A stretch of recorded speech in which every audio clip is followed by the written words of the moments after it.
Gajanan developers Pune यांच्याकडून आता पंढरपुरात इसबाबी कलश मंगल कार्यालय येथे साकारला जातो आहे भव्य गजानन टॉवर 10 मजली ट्विन बिल्डिंगचा प्रकल्प। गजानन टॉवर मध्ये उपलब्ध आहेत अत्याधुनिक सुविधांनी युक्त 1022 स्क्वेअर फुटाचे 2 BHK फ्लॅट्स, सुशोभित प्रवेश कक्ष, सामायिक क्षेत्रासाठी अत्याधुनिक सुरक्षा यंत्रणा, लिफ्ट आणि सामायिक क्षेत्रांसाठी वीज बॅकअपची सुविधा, स्वतंत्र अग्निशमन यंत्रणा, 2 मजली पुरेशी पार्किंग व्यवस्था, प्रत्येक कार पार्किंगच्या ठिकाणी स्वतंत्र EV चार्जिंगची सोय, सोलर वॉटर यंत्रणा, प्रत्येक सदनिकेसाठी इन्व्हर्टरची सोय।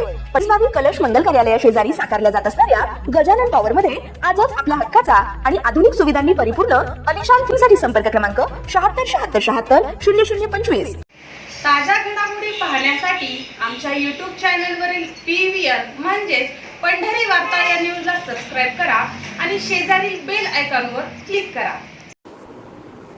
17 मे पासून अधिक मास तथा पुरुषोत्तम मासा सुरुवात झाल्यापासून पंढरपुरात दर दिवशी भाविकांची गर्दी वाढत चालली असून अशातच पंढरपुरात 65 एकरसह विविध मठ मंदिरे फड या ठिकाणी हरिनाम सप्ताह विविध धार्मिक कार्यक्रमाचं आयोजन करण्यात आल्यामुळे मोठ्या प्रमाणात भाविक पंढरपुरात दाखल होत आहेत। पुढील काळात हीच गर्दी आणखी वाढत जाणार असून त्यामुळे श्री विठ्ठलाच्या दर्शनासाठी दर्शन रांगेत येणाऱ्या भाविकांना सुविधा देण्यासाठी मंदिर समितीकडून देखील उपाययोजना केल्या असल्याचं सांगण्यात आलं आहे।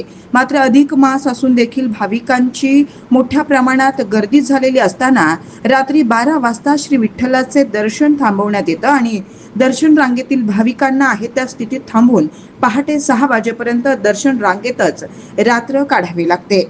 दर्शन रांगेत अनेक भाविक सायंकाळी उशिरा दाखल होतात, परंतु यात्रा कालावधीप्रमाणे याही वेळी श्री विठ्ठलाचं दर्शन 24 तास खुले असल्याचा गैरसमज असलेले अनेक भाविकही यात दिसून येत आहेत आणि यामुळे एकदा दर्शन रांगेत प्रवेश केल्यानंतर पुढे पहाटेपर्यंत हे भाविक दर्शन रांगेतच थांबून राहतात। मात्र या भाविकांना रात्रीच्या वेळी अगदी पिण्याच्या पाण्यापासून कुठलीही सोय उपलब्ध नसल्यामुळे रांगेतील भाविकांना मोठा त्रास सहन करावा लागतो। अशातच काल रात्री पावसाच्या आगमनामुळे दर्शन रांगेत दर्शनाच्या प्रतीक्षेत थांबून असलेल्या भाविकांना मोठा त्रास सहन करावा लागला। जरी अधिक मास सुरू असला तरी श्री विठ्ठलाची पदस्पर्श दर्शन रांग रात्री 12 वाजता थांबवण्यात येते आणि रात्रभर दर्शन रांगेत थांबून असलेल्या भाविकांना आवश्यक त्या सुविधा पुरवण्याकडे दुर्लक्ष होत असल्याचा प्रकार समोर आला आहे। आम्ही आयल्यानगरमधून आलो, आम्हाला येऊन एक 4-5 तास झाले तर लाईनला उभं आहेत। आता पाऊस चालू झालेला आहे, वरून काही सोय नाही, वरून सगळा पाऊस लागते, लहान छोटे मुलं येतं आणि सगळे लेडीज पण भरपूर आहेत, त्याच्यामुळे आम्हाला त्रास होतो, सगळ्यांना त्रास होऊ राहिला। हा व्यवस्था बी नाही, त्यांनी थोडी लाईन सोडायला पाहिजे ना। नाही ना, पण काय व्हायला ते सांग। मग किती पाऊस येतोय आणि इजाला त्यात असं कुठं असतंय का? पब्लिकचे किती हाल आहे। आम्ही पाण्यात बसलो असं नका हो। हा खरंच भेटले मी पाठी मागा बसच्या जागा नाही व्यवस्थित, काय नाही बसच्या जागा नाही, काय नाही, सगळे ओले झाले। उभा राहायला जागा नाही, काय करायचं? दर्शन अधिक महिन्यानिमित्त पंढरपुरात लाखो भाविक भक्त दाखल झालेले असून आज पाऊस पडत आहे। या दर्शन बारीमध्ये 2 ते 3 किलोमीटर रांग लांब गेलेली असताना या दर्शन बारीमध्ये कोणतीही व्यवस्था नाही, अक्षरशः पाण्यामध्ये भाविक भक्त झोपलेले आहे। वरून शेडनेट मोकळ्यावरून पाऊस पडत आहे आणि शेजारीच लाईटीच्या केबल ओपन असल्यामुळे भाविक भक्तांच्या जीवाला धोका निर्माण झालेला आहे। तरी मंदिर समिती प्रशासनाने लवकरात लवकर याची दखल घेऊन भाविक भक्तांना चांगल्या पद्धतीच्या जर सुविधा नाही दिल्या तर आम्हाला मंदिर समितीच्या विरोधात तीव्र आंदोलन छेडावे लागेल। नमस्कार, मी अमोल अभंगराव। रात्रीचे आत्ता 1 वाजलेले आहेत आणि मी आत्ता आहे श्री विठ्ठल रुक्मिणी संस्थान श्री क्षेत्र कौंडण्यपूर्ण शाखा पंढरपूर या दर्शन रांगेच्या मध्ये।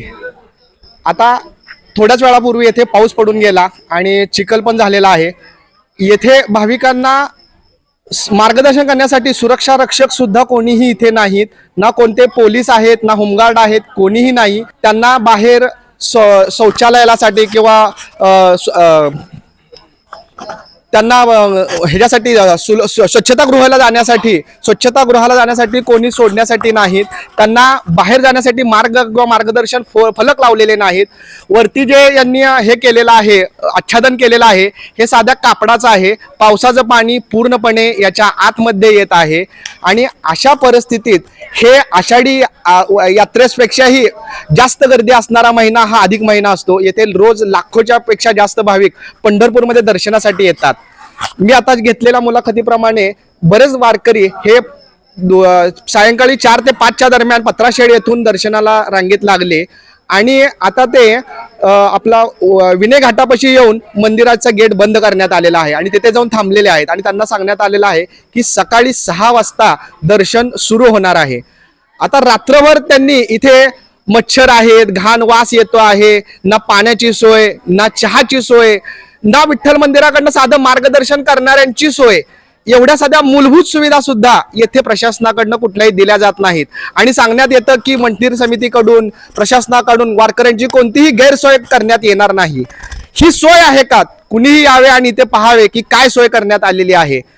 एकीकडे तुम्ही कॉरिडॉरसाठी म्हणता की आम्ही कॉरिडॉर करणार, वारकऱ्यांची सोय करणार. आत्ताच्या मूलभूत सुविधेकडे लक्ष द्या. आता मूलभूत सुविधा ज्या गरजेच्या आहेत यासाठी काहीच लक्ष नाहीये आणि तुम्ही कॉरिडॉर सारख्या मोठ्या प्रश्नाला काम करता आहात. मला एवढंच म्हणायचं आहे की वारकरी हा आमच्या गावात येणारा, आमच्याकडे येणारा पाहुणा आहे आणि या पाहुण्याची गैरसोय झालेली आम्ही कधीही खपवून घेणार नाही.